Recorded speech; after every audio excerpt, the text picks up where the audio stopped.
I was pulling my skis today to clean them and take to get winterized and oil change, etc. done. But while I was scrubbing the bottom of my Kawasaki Ultra LX, I noticed there is a group of these little bubble looming things.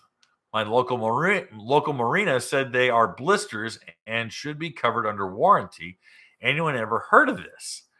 Is it something I did? There is not a single scratch on my hull. What it could be is orange peel. Anyone who's painted a car knows what orange peel is.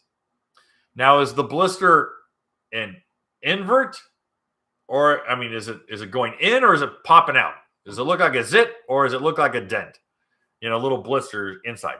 Because all that means is that the painted surface or the gel coat surface, because I use gel coat, even though gel coat is very thick, gel coat is a hyperprotective base paint, it still responds like a paint.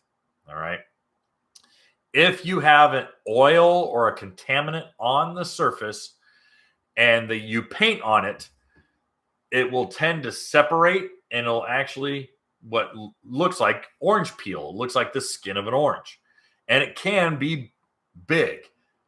Will it be bad? Will it fail? No. On an Ultra LX, you'll be fine. I really don't think you'll have a big problem with it. I don't think you'll see any sort of failure or cracking or splitting. You can send pictures to your dealership and go, hey, I'm worried about this, and see what they say. But I'm pretty sure I'm right on that one. That is simply orange peel. Hey guys, thanks for hanging out. This clip was taken from our weekly podcast that we record here every Sunday night at 8 p.m. Eastern Standard Time.